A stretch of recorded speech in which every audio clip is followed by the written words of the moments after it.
Welcome, everyone. You are joining us for Picture You in Agriculture's workshop with Cathy McGowan. So Cathy, I'd like to introduce you to our panel. We have Dione Howard, who is the Deputy Chair of our leadership team, and Dione's based in the Riverina. We've got Tayla Field, who is Business Manager for One Harvest, who supplies salad greens to all the majors. And Tayla's based in Queensland, and she's just bought her first house. I had a smile when I looked at her questions. And then fabulous Jo Newton, who you would know. And Jo is a former chair of our leadership team and is looking forward to picking up her OAM in about a month's time, which is very exciting for her. I'm going to hand over now to Dione, and Dione is going to facilitate the panel discussion. And everybody else, we would love you to put your questions in the chat box, please. And to pop questions in the chat box. And if you want to put an anonymous question in, feel free to message one of us privately and let us know that as well. So first of all, thank you so much, Cathy, for your presentation. I think it couldn't have come at a better time for me at the start of the year, kicking into gear to work not only with our team, but also on my personal goals for the year and working out my time budget. So thank you very much for energizing me in that regard. I'll start off with a couple of questions that I had prepared for you tonight. So I'll start off with my first one that I guess I'm keen to know that if you've found your passion and your cause, and you've recognised you need a team to get things done and you want to bring people along the journey with you, how do you find that tribe beyond that initial, the smiles and the friends to come to the first meeting, but how do you bring the tribe along with you for the long haul? So I don't know the answer really. But I would say to you, you've probably already done it. And whatever you've done in the past that works, I would be doing again. So there's not a girl or a woman that I know that hasn't, since she's been about 12 years old and sometimes 8 years old, been organising things, organising social events, organising sporting events, organising parties. All of you here tonight know how to organise, you know how to get people together, you know how to get things done. So is there a specific thing you had in mind that you're looking to build a bigger team around? And I can help maybe with that. Because I think you've probably got the basic skills of getting a team together. What were you thinking of in a larger way? I guess maybe even drilling down specifically into finding people that are passionate about the same thing as you, for example, to step into your team or, jump on board. So is it about getting out there and having conversations? Is it how do you reach out to identify those people, I guess? Like for example, in this case, for example, with our program, we all put in an application and we've all been, I guess, not thrown together, but that's how we've found this tribe. But if you're setting out on a journey and you want to find people with the same passion as you, how do you do that? Yeah. Look, I think it's really hard, the first step, quite frankly. It really is hard. So and it's almost like trying to find a partner when you've come to, or some friends, when you've come to a new community. How do you network? How do you find people? So basically you've got to put yourself out there, and this, my sense is it, and again, I feel like I'm telling you, all this, but you've got to join organisations. So you've got to join up, and then not only joining up's not enough, then you've got to speak up when you get into the organisation. And then you've got to, my sense is, step up. So for example, when I first got going with Australian women in agriculture, there was a number of us who were a bit of interest, but the passion, there's a very small number who had passion, but I had passion for it. I wanted to meet these other women farmers and get to know them. So by me stepping up to become the secretary, I got an excuse to then go and meet all the other members, and then I could find out which were the ones that had the same passion as me. And I was able then to find a friendship group through that role of being secretary, which was really useful. So in a geography area, you know, joining your land care group or whatever, but forming a young farmers group is often the way to go. But it's the first step of finding at least one other who's going to come on your team is the challenge. Because once there's two of you, you can start organising an event. And once you've organised an event, then other people will come. And it doesn't have to be a big event. You know, event could be going out to tea for 4 or 5 people, or, you know, inviting a guest speaker to come in and talk to you. So that's starting small with one other person is enough. You don't have to start big. And then if the idea grows legs, then it does snowball. Do you know what I'd be saying, Dione? I think that's such a good question that I'd be emailing all the others and saying, well, okay, what do you guys do that works? What? Because I'm sort of the wrong generation in a way, but I think if you spoke to each other and said, how do you actually get 2 or 3 people together? How do you actually find others in your community with passion? What do you do that works? And then you just have to do trial and error yourself. I think that's what I'd be saying. Just recognise the difficulty I do, but once you've found one other, and in my life, as you're reading the book, I met this woman called Alana Johnson, and she was a social worker and married a farmer, and we became good friends, and she's been my partner, I'm going to say in crime, in almost everything I do. I ring up Alana and say, hey, what do you think about this? Would this work? Oh, yeah, okay. Well, I know somebody who knows somebody and we could do that together. Oh, great. You know, let's do it. So on this conference that we're organising for community independence, Alana's also on the organising committee, and she's my sounding board. So she helps me work. Yeah, thank you. That's a great suggestion. Mm. Speaking of the conference that you're organising, that was my next question. Can you tell us a bit more about that?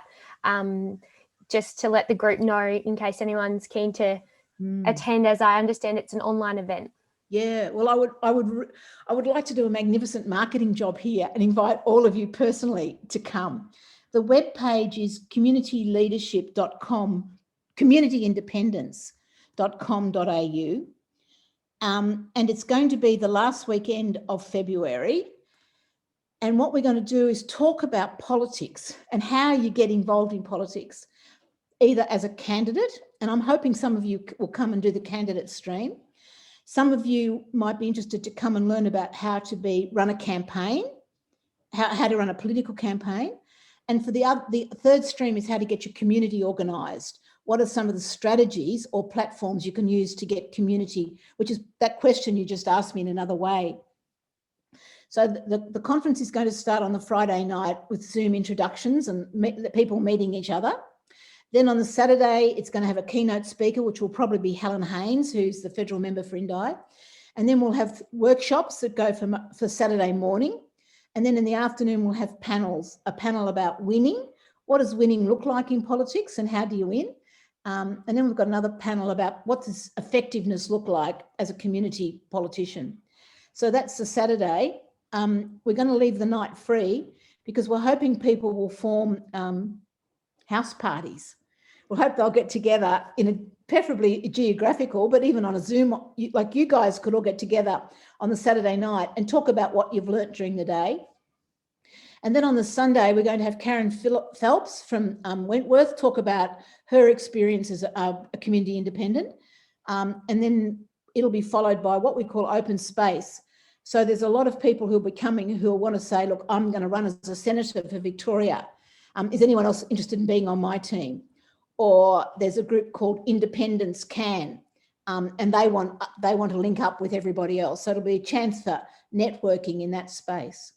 So that's how the format of the event is going.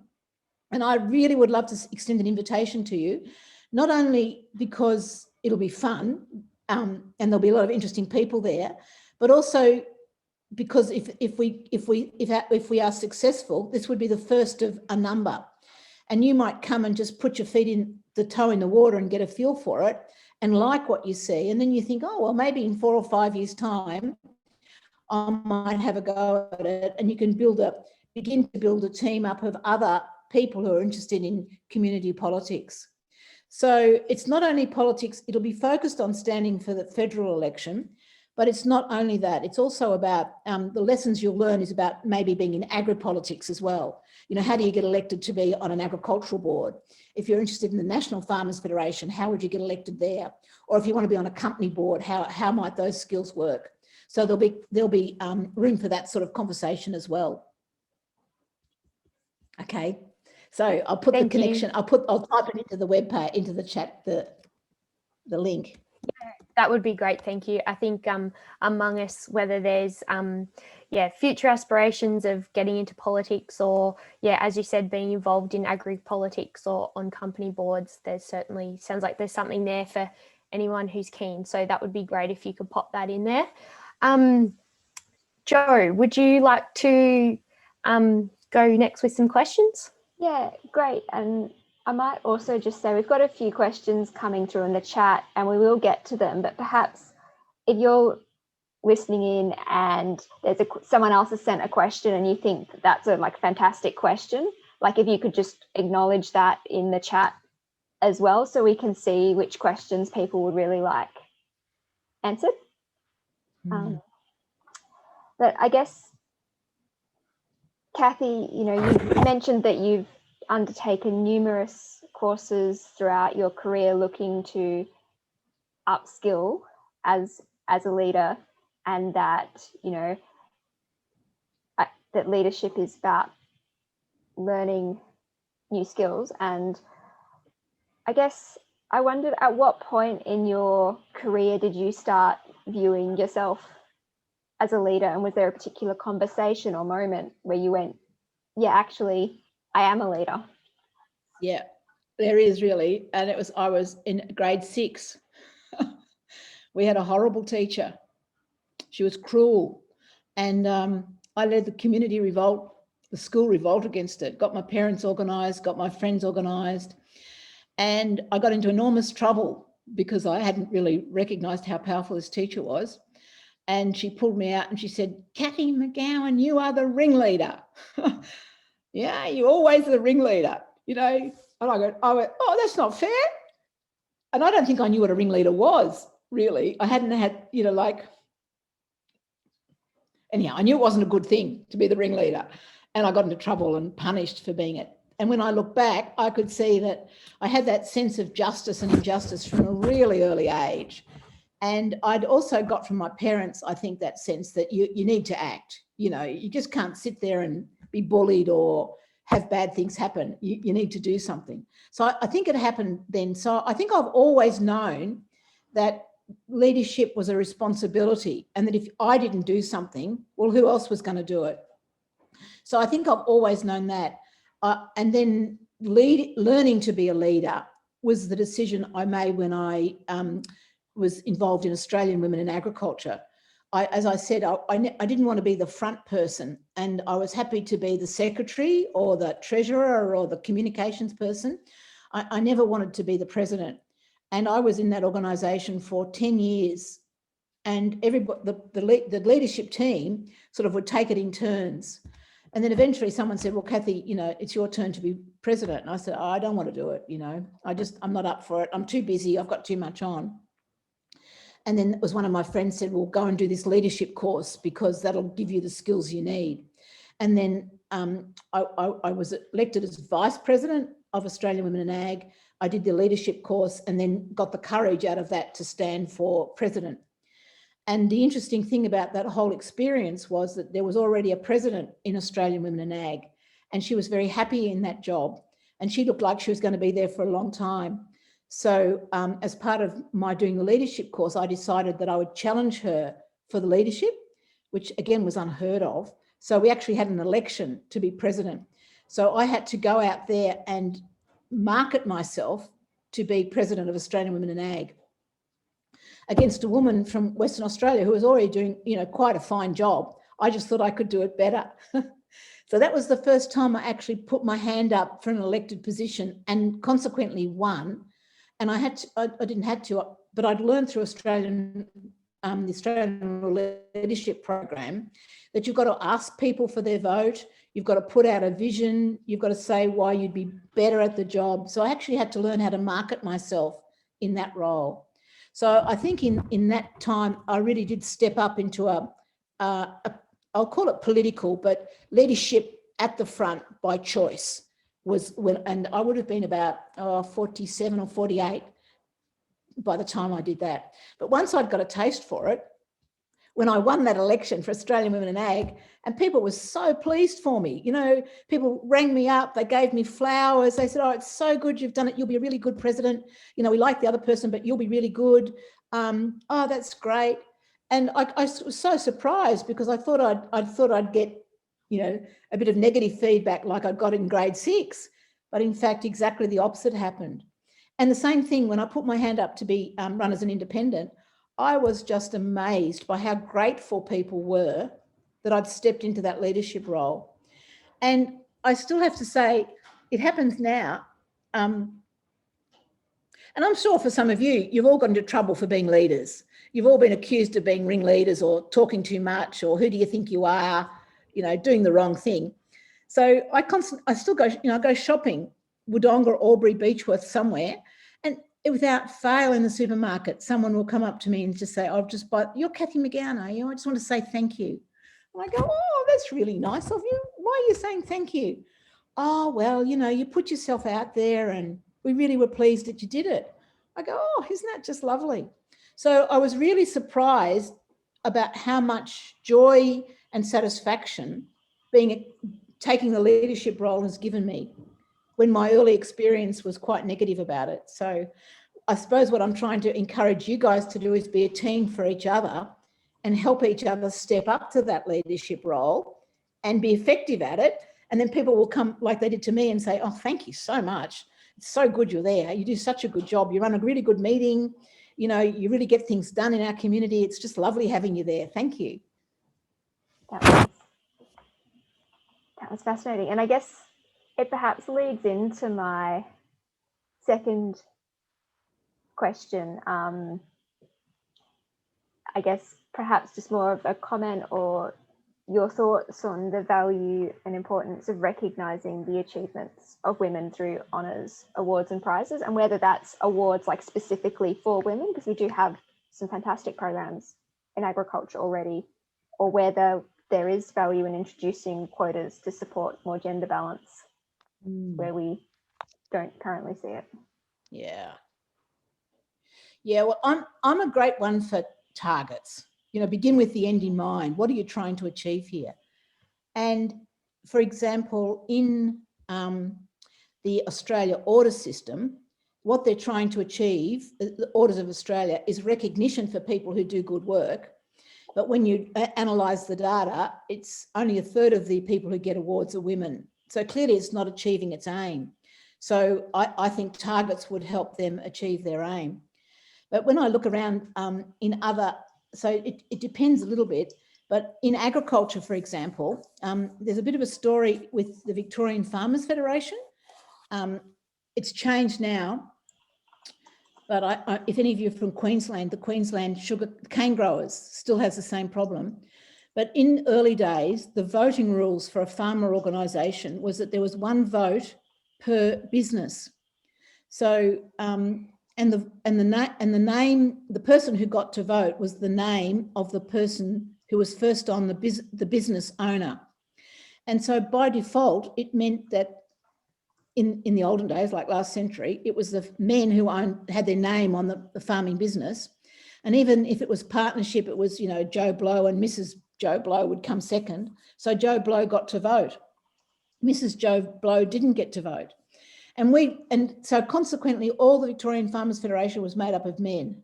All the leadership, almost all, unless you were a widow. So Heather Mitchell was president of the Victorian Farmers Federation, the first woman, but she was a widow. All the others were men. So us women looked around and we thought, well, targets and quotas are never going to work here. What we need to do is be more strategic. How are we actually going to change the voting rules so that we can get more women on? So we put it to the VFF that if they expanded the voting rules so that there'd be 2 votes per business, more women would join, but so also would more young people. And eventually they did do that. So In the VFF now, there's no, I don't think there's a limit on the voting, but at least 2 people can vote, and you can buy a 3rd vote, I think. And consequently now in the VFF, and at the last election of the Victorian Farmers Federation, the president's a young woman. Has she spoken to you guys yet? Oh yeah, she has she? And the vice president's a young woman. They're both under 40. And the CEO is also, she's not so young, but she's also a woman. So there's been this absolutely phenomenal change in the VFF. And I think it's because we were able to change the voting rules rather than set targets. So we got rid of the institutional barrier that stopped young people in particular and women moving to leadership positions. So I think you have, it's horses for courses, and sometimes you have to pick strategies that are going to be effective. And if you think a target or a quota is never going to work, it's probably, I would say, not much point pushing it. Best to find some other way. Thanks very much for that, Cathy. And that's a great example of the change that's happened in the VFF very recently. But I would also encourage you among your own networks to be nominating each other for awards. And I'll just finish on this point, because if you nominate another young person or another young woman, one of you young farming champions, for an award and they get it, then the kudos comes to you. It provides a platform for that young person to speak up, and you all should be doing it. And I've got a little rule that every year I nominate at least one other rural woman for an Order of Australia. But I'd be encouraging you, and there's so many opportunities. There's the local government have their Australia Day Award. There's Citizen of the Year that you could nominate each other for. And I can't see any reason why between all of you, you couldn't be tapping each other on the shoulder and saying, I'll nominate you, will you nominate me? Like, you know, you're allowed to be nominated. And then you're an award-winning young person. You're not just Joe, who's a wonderful woman. You're Joe, who's a Citizen of the Year. And people go, oh my God, look at that. Isn't that wonderful to see? And the newspaper does a story about you and you actually get a platform to work on. So I'd be saying to you to be strategic with each other. And if you're looking for leadership positions and you're looking for that platform, then not only nominate your friends, but also ask your friends to nominate you for these positions. And it sounds a bit tacky, but it's how the system works. People say to each other, would you nominate me? And I'll nominate you. And we'll organise Lynne to give us a reference and we'll do it this way. And this is how it's going to happen. So I would really encourage you to be doing it, because then it showcases the beauty, the skill, the intelligence, the wonder of young farmers and young people in agriculture. And I'd set a target. So Lynne, I'd be setting a target that each year, at least X percentage of the participants in this course get an award in some way, shape or form. And be keeping an eye out for what the awards were and how you could nominate each other for them. Thanks, Joe, and thanks, Cathy, again for coming tonight. It's been great so far to listen. So there's lots of extra questions that are flowing through in the chat as well. My first question, you mentioned in your book, personal networks are everything, and it can take years to establish and nurture, and genuine motivation and integrity are key factors. Can you tell us about one or two of the connections that you've made along your career journey and how they've changed or influenced you to this point? Yep. So Taylor, I also went and did networking courses, which I know sounds really daggy. And then I started running networking courses because I couldn't believe what a good skill it was that you could learn how to make small talk, go to a social function like a National Farmers Federation conference as a single woman, go and be the only person there, like myself, without my friends, and then go and make small talk with somebody and then move into the conference proper through networking skills. Oh my God, once I learned to do it, it was such an insight. So I became, and I still am, a really skilled networker. And I network with purpose. So I don't just network for the fun of it, gosh help me. I actually say, if I'm going to a function, why am I going to the function? What am I trying to achieve here? And who's there that I need to meet? Now, as I'm talking, you can see that I'm very strategic. Like and that's probably because I'm so old now. When I was your age, I probably wasn't as organised as this. But once I got good at networking, I'd make sure I had a list of the people who were there. So, for example, for most of you, I've checked out who you are, and I've got a bit of a sense of what you do and where you are. So I do my research. Who's going to be at the conference, and who do I want to meet at the conference? And I usually have for a purpose. And then I would go and arrange to meet them, either myself, or I'd get somebody to introduce me to them, or find out some way, shape or form. So anyhow, you really do need to do some leadership workshops around how to network and how to do it professionally. It's important. So I just want to move from that to two networks that have worked really well for me. One is a woman in Papua New Guinea called Maria Lynne, and another one is Tim Fisher, the previous Member of Parliament. So I'll start with Maria Lynne. Australian women, as I was saying, the network with purpose, Australian Women in Ag was going really well. And we knew that up in Papua New Guinea was our nearest neighbour, and a lot of women were in Papua New Guinea. And we also knew that the men basically ran agriculture in PNG. So Australian Women in Ag set up eventually, have now a really strong friendship with PNG. But first off, how did it get started? So we had to deliberately network. So I'm just going to tell you the what of this. I don't want it to make it too long a story, but I'd done the Australian Rural Leadership Program. And one of the guys on the Australian Rural Leadership Program, Mark Robinson, was from up near Finley, and he was on Rice Growers Association. So I knew Mark. I told Mark that I was actually going to go up to Papua New Guinea for a holiday, and I knew that Rice Growers had a relationship in PNG, so I already knew that happened. And I said to Mark, did he know any women in ag that I could meet while I was in Papua New Guinea? And he said, yeah, absolutely I do. That Rice Growers have a Women in Ag program in PNG, and we'll introduce you to them. So it was as simple as that. I got to meet Maria. We formed a friendship. And I said when I was there, I said to Maria, well, what do you want for Papua New Guinea? And she said, well, we would like to be friends with Australian Women in Ag. And we said, oh, that's easy. So I got back to Australia after that first visit. We sent an email to the Women in Ag and said, well, Cathy, but we're going to go back to Papua New Guinea in February. Pay your own way, but if you all come, Maria has said that she'll organise a meeting of PNG women. So that was the sort of contract Maria and I had, that if I could bring some Australian women, she'd get some PNG women together. So we had this first meeting, and there were 21 Papua New Guinea women turned up to meet us Australian women.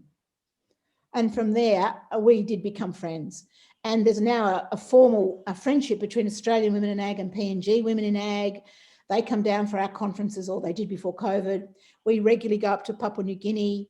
The Papua New Guinea Women in Ag group is now networking in the South Pacific, setting up other women in ag organisations right throughout the South Pacific. So it was the networking that made the friendship, that built the connection. But I had to ask somebody, do you know somebody who knows anybody? And the answer was Maria. So that's the first one. And the second one I want to tell you about is Tim Fisher. Again, I referred to him in my book, but I want to, when I was running for politics, I knew I didn't know much about it.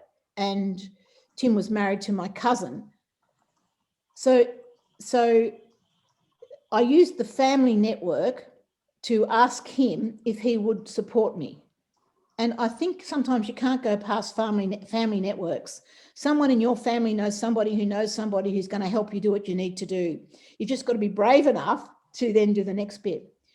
But what really surprised me about Tim was how generous he was in his support, even though he was a National Party person and he had no time for independence. He thinks they're a waste of space. He was very keen that I'd be an effective Member of Parliament. And he said to me, and he's a networker. And one of the things he said to me was that when you get into politics and you get into Parliament, you become too busy and it becomes work. He said, you've got to make sure you do this time budget and find some work in Parliament that you're really interested in. And he said, Cathy, you're really interested in Papua New Guinea. So why don't you continue your network in politics in PNG? And when he said it to me, I thought, oh, I never thought I could do that. And I asked him, well, how do I do it? And he said, well, in politics, in Parliament, they have this thing called friendship groups. And there's an Australian parliamentary friendship group with PNG. And I went and I found out about it, asked about, and I ended up joining that friendship group and met a whole lot of other politicians in Parliament who loved Papua New Guinea. And we would have regular dinners with the High Commissioner. And when there was an election in PNG in 2017, we put our hands up to go and support the election. So I was able to go back to Papua New Guinea now as a member of Parliament, and they were so proud of me because it had all worked. But the secret was to actually ask people if they know people. And that often doesn't always work the first time. So you've got to have a go at the second time and sometimes the third time. So you've got to be a bit brave to do it. But when the connections work and you meet people who are on the same train as you, it's really exciting. So I would say Maria Linneby in Papua New Guinea, I've just sent her an email today to invite her to come to this community independence conference. Now, she might not come, but she will let some of the Papua New Guinea women in agriculture who are interested in politics know about it. So she'll use her networks to make that to happen. And because it's Zoom, it's relatively easy for that to work. So I hope that helps explain how those work. No, it does, Cathy, and I think that's, you can almost call it active networking, I think, instead of passive when you go. I think that's a really great thing to consider next time, especially if any of us are at events where we can meet people, is to really do the research before you get there. That's a really good learning that I'll take out of this, and make it count when you're there versus sort of just wandering around the room. So how can you make your time count? Because often you're only there for a few hours, so thank you for sharing that with us. I think that's really great. My second question, it seems around sort of your earlier in your life, around 25 to 30, you made some pretty big life decisions. You seemed to buy land, you changed your career, jumped into a few new things. Some would probably say, you know, they're pretty big leaps and some of them might be risks at the time, but how did taking a leap or taking a risk help set you up for success later on in your career? Yeah, well, again, I'm sure every single one of you have done that. So I don't want to tell you how to suck eggs, but I was really, you know how I said when I was younger, I wasn't sure how my life was worked out, but I absolutely knew I didn't want to have a boring life. and I looked around friends who were in the same jobs forever and oh no, I just don't want to be bored. If I'm going to live, I want to go traveling and I want to do different things. So it took me a while, as I say, to find something that worked. So those decisions early were really just in my frustration of trying to find out what I liked doing. And what I learned about it was that it was all okay. You know, it was okay to move around and it was okay to change till you found something that was good. I didn't know that before then. I thought I'd been brought up to, you know, be a teacher and be a teacher forever. And so I learned that courage, the practice. No, I think I learned about making decisions. I could make decisions for myself, and that stayed with me. And it worked out. I could make there was sort of like there was no such thing as a wrong decision. I think I learned that, and I think I'd been brought up to think that there was wrong decisions. I think I was being brought up to you could stuff, you know, don't do that. You'll stuff things up, or you'll make a mistake, and you'll never, you know, your life will be ruined. That was my upbringing. And I discovered that was bullocks, that you can make any situation work for you if you want to. And it mightn't have been the ideal decision, but once you're there, you make it work. And you don't have to stay in a job forever or whatever. So I would really encourage you in the same thing. If it's not working out, get out of it quickly. You know, if the relationship's not working or the job's not working, you know, go and do something else. And the more you make decisions for yourself, the better you get at it. And I suppose if I had a sense about it, it's about decision making. It's sort of like you get to a place in your life when you've got to make a really big decision. It's really hard to do that if you haven't been practicing beforehand. So if your life's sort of a journey, and if you stay on the mainstream track all the time, it's going to be really hard to get off it when something comes your way. But if you've been making lots of little decisions along the way, it's not so hard to make when the big decisions are there, you really practice at it. So when the decision came to stand to be a member of parliament, for me, like, that was a huge decision, and there was a lot of consequences for it. But I sort of knew how to make decisions because I'd made all those decisions when I was younger. So I wasn't actually scared about deciding for myself. It was more, could I make this work? And I didn't want to do it if we didn't have some degree of success, I think. So that's what I'd be saying, making decisions for yourself. And then when you find yourself in a bit of hot water, making it work out so you can jump out of that hot water into another place. Good practice, because there's hot water all over the place. And, you know, there's ditches and trenches that you fall into all the time. You just need to be able to get out of them. And when you get out, shake yourself off and move on. And you find, oh, well, that didn't hurt too much. You know, I learned some things there that I wouldn't have learned otherwise. And if you don't do that, then you're going to have a boring life. And I don't think any of you want boring. So, yeah, be brave and, you know, do things, but do it with your friends. Get your friends to push each other on and say, look, why don't you do that? You know, you could do it. I'll get on your team, and push them to be braver than they would be by themselves. That's what I'd be saying. I think some really good thoughts there, Cathy, as well, about just pushing yourself. And, you know, if it goes wrong, you take the learnings from it and you build that into your next decision that you make. And so hopefully down the track, you've got a bank of memories there that you can really pull on. So no, that's some really great advice. Thank you for sharing that.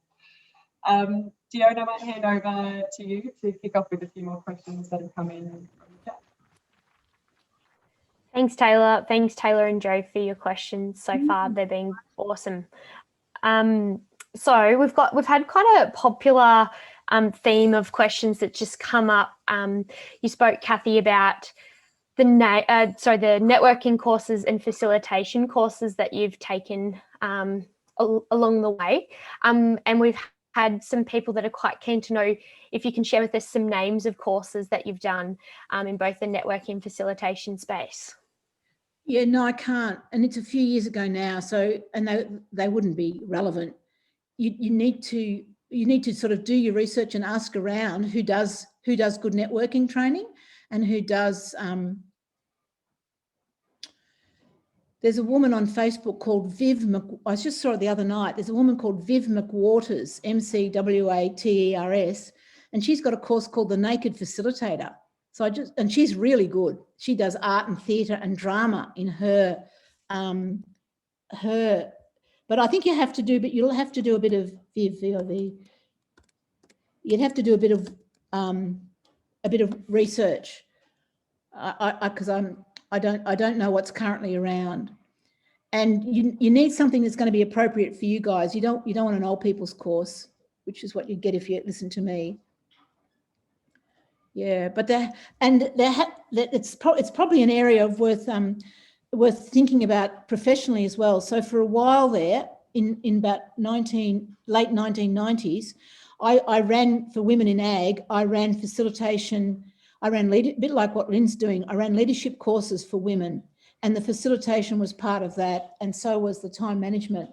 But I think lots of the techniques have changed now, and you need to learn to facilitate online.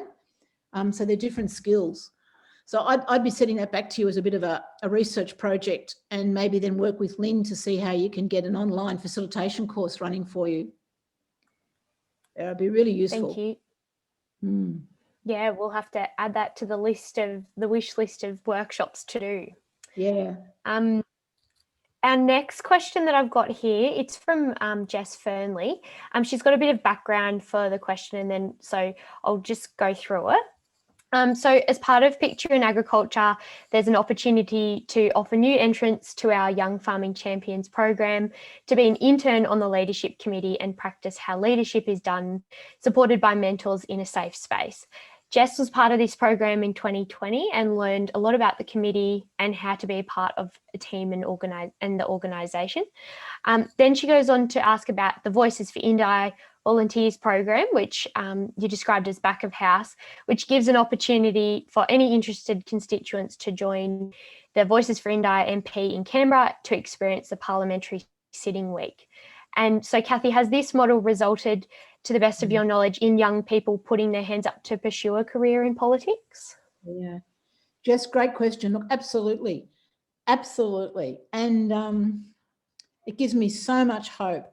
So I'll just give you some examples. So there was a young woman called Jackie Hawkins, and Jackie, she grew up just outside of Yakandanda. She went to school in Wodonga. She went to Wodonga La Trobe. And one day she wrote a letter to the paper about education funding at La Trobe. And I read the letter to the paper when I was a member of Parliament, and I thought, oh, that sounds like a good young woman. So I rang her up and I specifically invited her to come to Canberra because after I spoke on the phone, she was interested in not so much politics, but she was cross about how education funding worked. Anyhow, Jackie Hawkins came to Canberra, and then a whole life opened up for her about politics. She ended up going to ANU and doing international relations for a master's. And in 2018, she ran as the independent candidate for Benambra, which is a Victorian state seat, and against a Liberal. She was 26 at the time, and she came within 1,000 votes of winning the seat. And she's going to run again at the next Victorian election, and I think she'll probably win it. So yeah, that's Jackie Hawkins. And another young woman, Tammy Atkins, did the similar thing down in Wangaratta. So we've had two young women running at the state election here in Northeast Victoria. But perhaps even more exciting was lots of the young people who were on my campaign and came to Canberra put their hands up for local government. And now the deputy mayor of my council where I live, Indigo Shire, is a young woman, Sophie. And Sophie she was part of my campaign team. She's now a mum with 2 kids and she's the deputy mayor. And it was a direct result of her being involved in the politics that she's now doing it.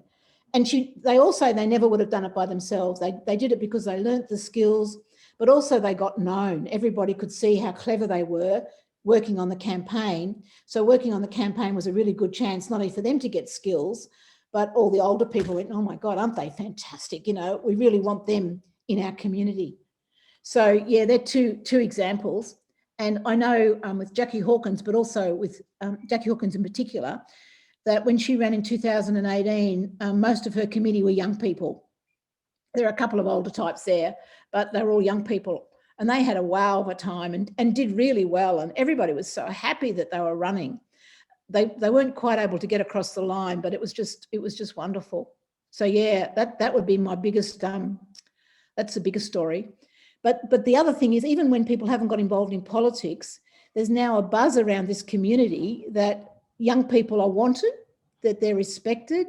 Yeah, and it didn't used to be like that. As one of the questions said, it was always about, exporting our young people. Well, I think we're really changing that now in Northeast Victoria. And I don't mean young. I'm not talking about 18, 19, 20. I'm talking about 24, 25 and upwards. Lots and lots of them. There's jobs, and there's a real sense that this is a young people's place to live, which is just great. I just love it. So there's music, there's art, there's a whole lot of work happening around renewable energy. There's a group called Indigo Power. Check that out. It's a company, a community company that buys and sells renewable energy. And it was set up as a result of the young people who got in my campaign and wanted to do something about renewable energy. So yeah, there's lots of things happening, lots of energy.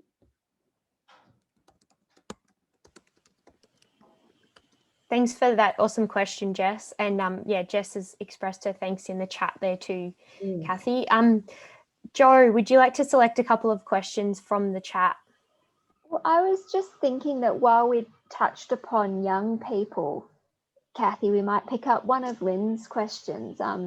She says, after participating in Kevin Rudd's 2020 summit and being inspired by the young people you heard speak, you made a firm commitment to pay attention and get to know the young people, not only in your life and work.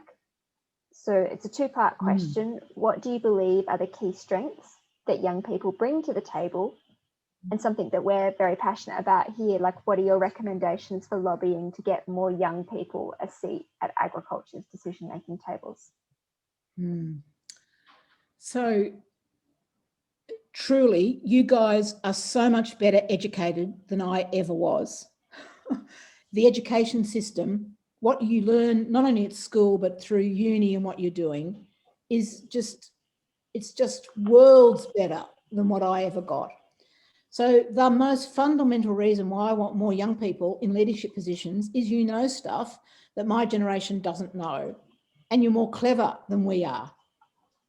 Basic.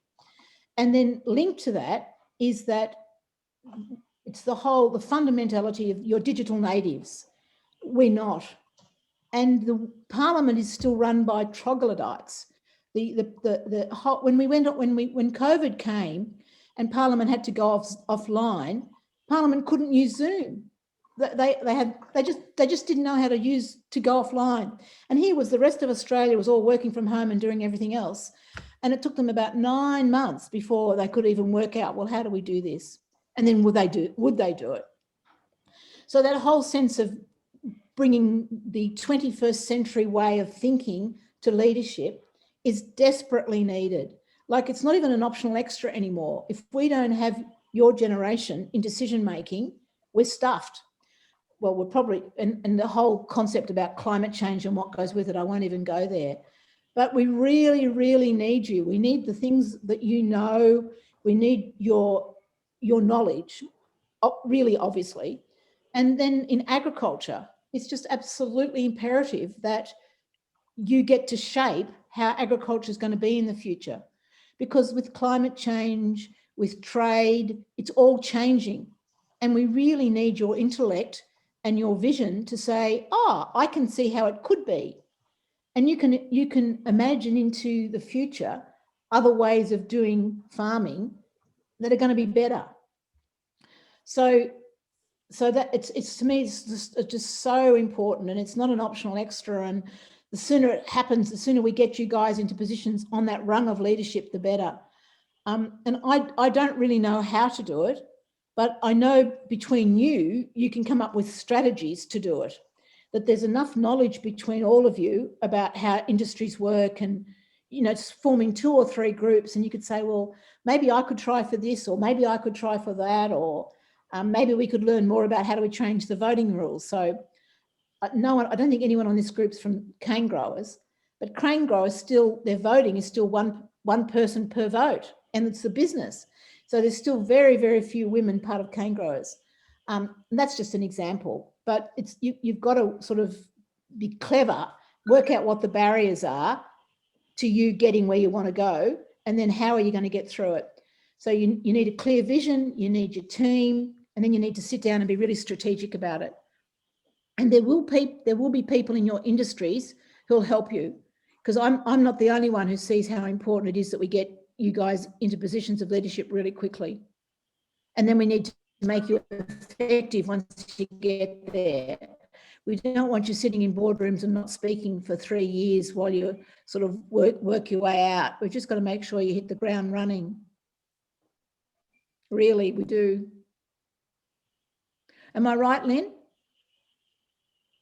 Absolutely, Cathy. That is our big commitment, to make sure these guys have the skills and knowledge and that they can hit the ground running.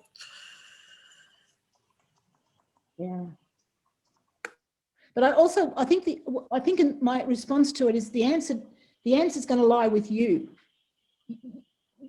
There's not a lot of people out there going, we'll make the road easy for you. There are some, but there's not a lot. And so one of the things that we had a bit of a discussion with Lynn in preparation for tonight about having conversations, deep and meaningful conversations, and asking the tough questions. And how do you do that? So you've got to do that. It's not like you can ask other people to do it. You've got to find 2 or 3 people in your group, or somebody else in the industry, and actually being able to sit down with them and say, well, how does this work? A bit like me getting to Papua New Guinea, finding somebody in the system and saying, would you make an introduction for me? And then will you mentor me and show me, how do I get into Papua New Guinea? So that's what Mark Robinson did. He introduced me to the Trukai factory in Lae. He told me where to stay. He gave me all the information that I needed to do it. So he just didn't let me go by myself. But I think you guys have actually got to be working with each other to actually, you've actually got to do the work. You've got to do the work. And then when you've worked it out, then you can get somebody else to say, well, I tried it, it didn't quite work. What should I be doing next time? Or how could I do it differently? That's fascinating insights. And I'm sure all of us on the call can probably already identify another one or two people with views like Lynne and yourself about making space and creating opportunities for young people. But I'm sure equally, unfortunately, many of us would have stories of coming up against those brick walls of others who don't have the same openness to the potential that young people bring to the table. So it's certainly something that we can take away and explore. And I'll tell you something. Further. I'll tell you something that I discovered, Jo, that might be useful for some of you. When we were getting Australian Women in Ag going, and I said we wanted to make it fun and we wanted to learn. So there was an international conference of women in ag in Europe. And we thought, well, why can't we go to that? So we went and found sponsorship. And I just want to tell you that you will know about the RDCs, which is the Rural Development Corporations, AWI, MLA, Cotton, there's 14 of them. Well, I discovered when we went through the whole system that there's funding in the RDCs, many of them, for international travel. Now, at the moment, you can't go overseas, but once COVID's fixed up, that there'll be conferences overseas, and there's no reason at all why you couldn't get a group of you together to go to a young person's climate conference or agricultural conference and find money out of the RDCs under their travel bursaries to go and do that. So that's not sort of answering the question that you were asking me, but it's a way that if you can go to another country. So we went to Europe and we went on a guided tour, which was funded by Horticulture Australia.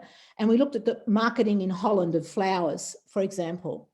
And then there was 15 of us and all the horticultural industries, we were all women. We just learnt so much. And when we came back to Australia, not only did we have which was a bit of the question, Dione, you're asking me before, how do you find women in passion? Well, you organise a trip overseas. But when we came back, we knew more than lots of the blokes knew. So we could go and talk, well, when we were in Holland, we did this, and when we were in Holland, we did that. So we actually had information that other people didn't have. So we were able to sort of get into places where we couldn't go because we actually knew stuff. So maybe that's another thing that you might want to think about is an overseas, and going to New Zealand. There's money in the system to get very easily, and the bubble is going to open to New Zealand really quickly. And most agricultural groups organise tours to New Zealand. So maybe you could go on a young people's trip to New Zealand and check out industry there, just as a starter to get a sense of how it works. But I really recommend getting to an overseas conference. And I would regularly put applications in for the wool or lamb or other sort of horticulture. And then I'd get paid. That was my job, to get a group together and we'd go on these trips, which was really good fun as well. But we learned huge amounts. Yeah. Okay, I think, are we done? How are we looking? I think there might be a couple more questions that have come through in the chat. Perhaps I can read one more, if that's all right, Cathy, and then I'll hand over to Tayla. So one that's come through from Anika, what are the top 3 positives from being in Australian politics and the top 3 negatives?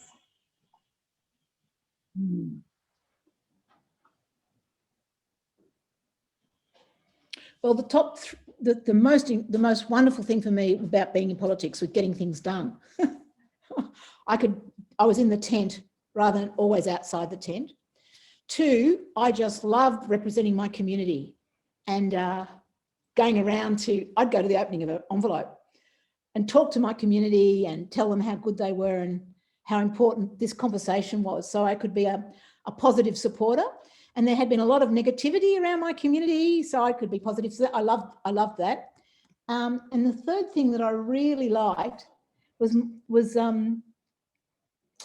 the fact that I had, and this is a funny thing to really like, because I've been self-employed for a long time, but as a member of parliament, I had staff, 12 staff, and I had a car and an office, and I had a good salary, and I could, all that was sort of catered for.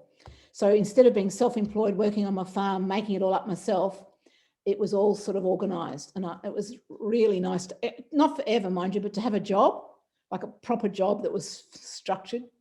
So there are 3 things. The negatives are, well, it takes a lot of time. So if you're really busy with other parts of your life, I think it's really hard to do. Like I worked, big hours, and I was often really tired. It was my own fault because I didn't do my time budgeting well enough. So that was a downside. There was some really big decisions that I had to make. And I was talking before about how important it is to learn how to make decisions. But, sometimes I felt like these decisions were bigger than me. So I had to set up a decision-making framework and really go and do a course on decision-making as a member of parliament, because I used to find it so hard to hold everything in my head and try and work out what was best. So that was really difficult. Oh, and I suppose the third thing is one of my brothers-in-law. Most of my family really liked the fact that I was a member of parliament, but not all. So as you know, I come from a really large family, and there's a couple of people in my family, like extended family, who didn't like me being an independent. They thought I was a traitor to the cause, that I should have been a National Party, and I shouldn't have been in parliament anyhow. And that made family gatherings pretty difficult. But, it's the nature of politics that not everyone's going to like you. So you just have to muscle up. But anyhow, I saw that brother-in-law the other day and he was fine. He's over it. He's much happier with me now that I'm not there anymore. So that's good. So I suppose managing those family relationships was always a bit of a challenge, because everyone's got opinions about you. And when you really care about people, you don't want to let them down, I think. So that was a bit hard. Yeah, but I think that's the same in any leadership job, not just politics. Hey, there is a question there that I thought I'd talk about. Elizabeth, you asked me about marketing yourself. Yeah, that's a really good question, because as a leader, you're your own product, which is a funny thing. People want you. So how do you become that? So again, I did a course, and I started out, and it was Australian Women in Ag organised it. And initially I thought, I'm just not going to do this, but it was a course on marketing yourself. And it was for women, and it was about clothes and makeup and jewellery, and how do you present yourself as a package that's attractive. And I can remember when I first did it, I just was so in my head angsty, because I wanted people just to accept me as I was, that the fact that I'd have to glamorise just was so anathema to me. But anyhow, it was really a really good course, and I learned about colours. I learned about booking a hairdressing appointment every 6 weeks. I learned about style and how to develop your own style. So I can recommend, but you don't have to get Lynne to organise that for you. If there's something, there'll be somebody around your community who does colours and clothes and design. And then I'd also go to workshops that for not farmers per se, but the Chamber of Commerce or the business association in any town regularly puts on programs for marketing small business. So I joined up with the local Chamber of Commerce in Albury-Wodonga, And then they would regularly have for small business owners or sole traders, how to market your business. So I'd go to all those evenings and just pick up any hints I could out of that. So joining up organisations that had the information that I wanted, I can really recommend that. So joining a Chamber of Commerce or an equivalent commercial local group, and they regularly run programs on how small businesses can do marketing better. Yeah. Thank you very much, Cathy, for providing that insight about those courses that you also did and tapped into in your local community. If there's no more burning questions, we might pop through the last couple of questions for everyone to answer about what they got out of tonight's session. And just to provide a bit of feedback to you, Cathy, because I personally have got so much out of tonight, and I think that, yeah, from the plethora of questions that we've received, I think everyone else has as well. But so the two questions that we'll work through, I'll pop them in the chat just to jog everyone's memory. But the first one is, what is something that you found useful from what Cathy said tonight? And the second one being, what's something you appreciate about Cathy from what you've heard? So I'll pop those in the chat if everyone just wants to take a couple of minutes to answer those. Do you want to read some of those out, Dione? Some of the things that people have said? Wonderful.